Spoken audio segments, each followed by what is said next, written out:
It was a beautiful day on the island sailing on the skarloey railway. All the engines were working hard, getting their jobs done, so they can get ready to rest for the rest of the day until night. Skarloey was taking his freight, his passenger train, while Renee was taking his freight. Luke was shunting in the dock with the sleigh trains, and they were getting a little bit angry and a little bit frustrated. After the hard day's work, Peter and Sam came back. Guess what? I just got the biggest job ever in my life. Like, ever since I came to Sodor. Oh, God. What? Okay. And we don't care. I have rocks in my funnel. And what makes your special job so special? Well, it's special. Oh, and Duncan, I don't want to break the news, but I told someone about what happened on the plane. What? Oh, what did you do?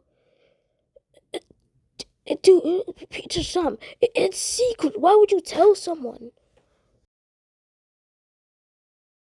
Because there's no such thing as ghost, and also you were just in your mind trick. And besides, you were just on that bridge, and there was literally fireflies. But Peter, Sam, they just can't say there's no such thing as ghosts, because there can actually be tales of it. Oh yeah, sure. You might think there are tales, but it's actually a lie. Peter, Sam, Sir Handel telling the truth. There can actually be ghosts that can be lurking around this island, and it's not good. Oh, Pa, you guys are just trying to scare me. Well, look, I am not fazed a bit. You guys can't even fool me. You guys can't trick me to it. Well, actually, I got a story about a ghost.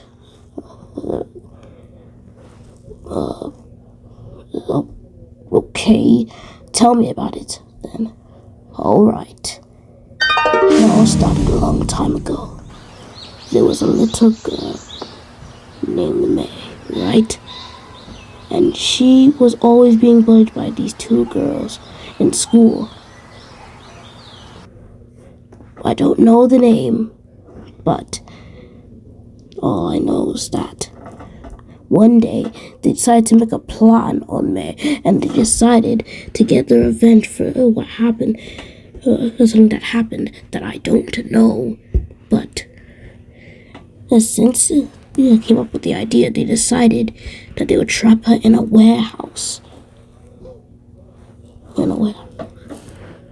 And it will not be a good trick at all.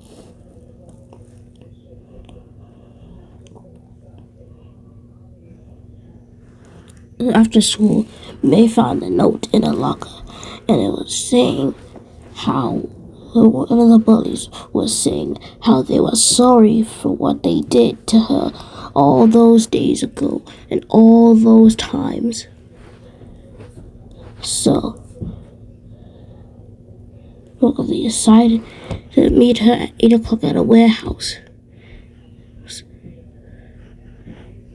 And May thought it would be a good idea, or it would be a trick, but May stuck with it and decided to go.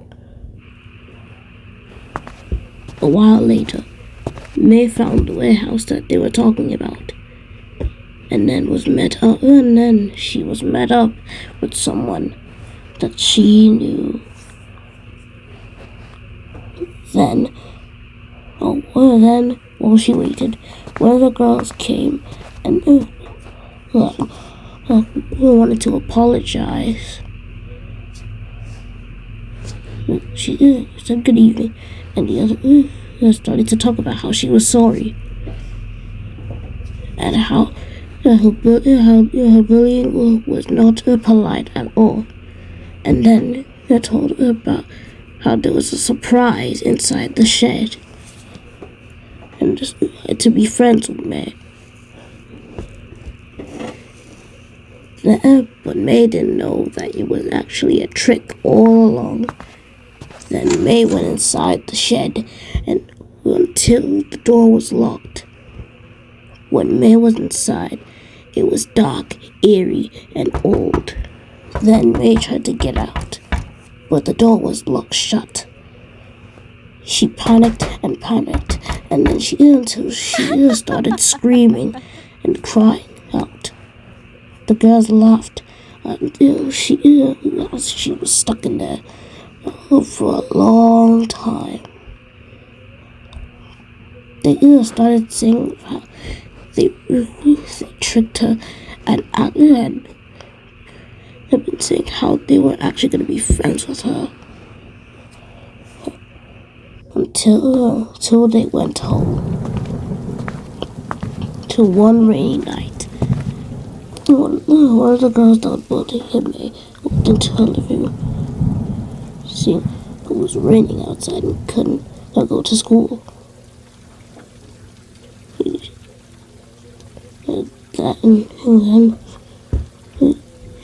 Then she got a call.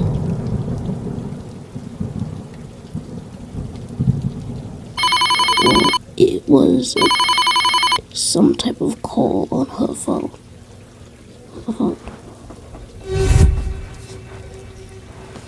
Well, one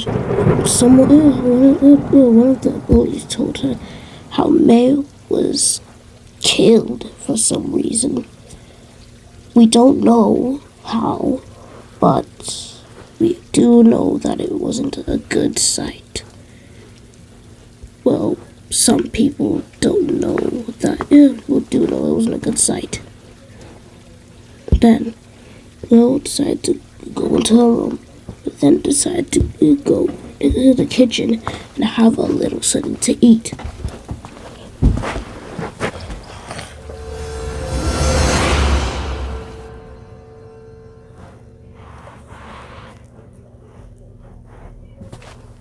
While she was in the kitchen, she saw something pass by at an alarming speed until it was too late.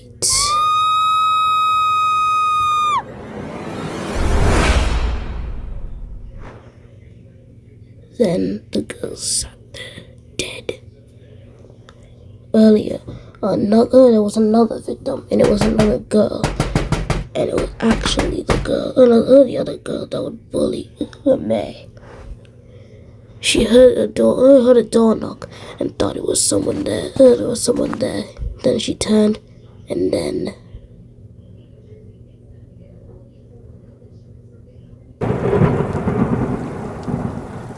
and after that, every stormy night on a foggy day, in the forest you'll see a bloody girl all covered in blood and wailing and screaming. And that's it. That's all I know. That was just pathetic. You kept on stuttering and stuttering. Like, what was that? That's trash. You should be better at that. That's Sir Handel. Well, Peter Sam, it is a true story anyways, so you can't really say that. Well, I don't care. I gotta go. Bye. He'll never learn it, but he will encounter her. Later that night, Peter Sam was waiting to start his nighttime freight train with some of the trucks. Come on, it's taking so long. Gotta get a move on. Come on. Then the guard blew his whistle, and then Peter Sam was off for his nighttime freight train.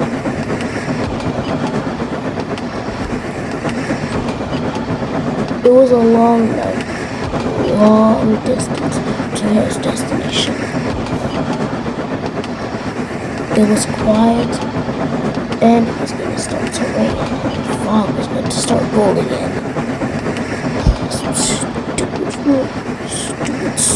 Stupid storm. What was Peter Sam thinking? Till he reached the forest and heard some screaming What was that? Hello? Hello?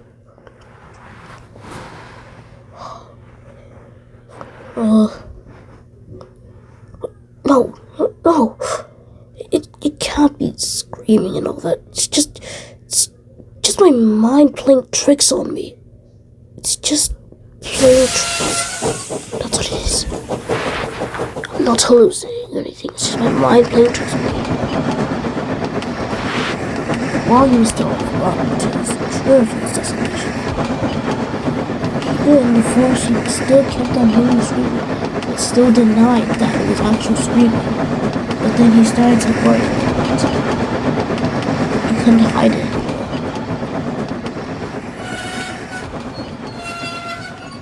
He just still thought it was his brain playing tricks until he stopped. He stopped and heard noises. Huh? Oh, hello? Is anyone there? I'm there. Oh, no. Until he stopped. And then he looked around to hear screaming again. But then, once he looked down and looked forward, he saw something that would never, ever leave his mind alone.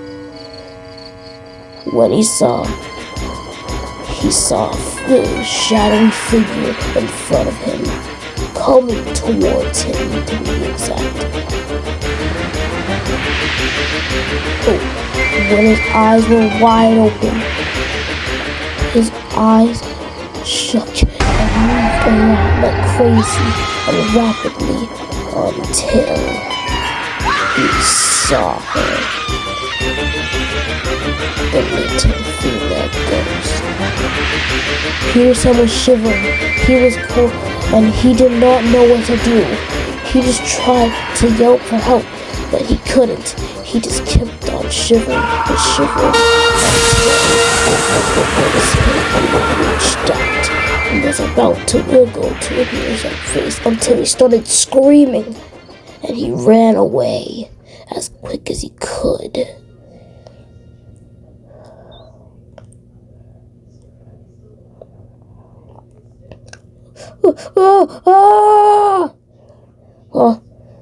What's going on?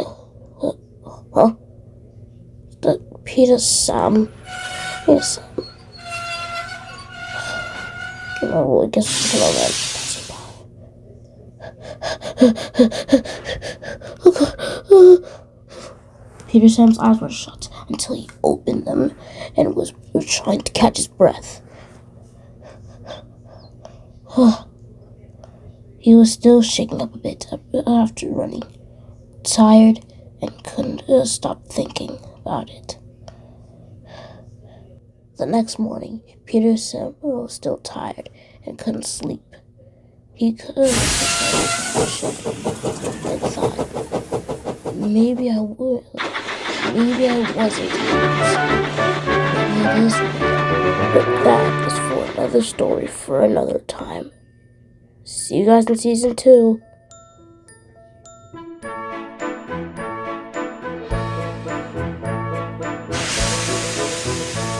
He's a really useful engine, you know.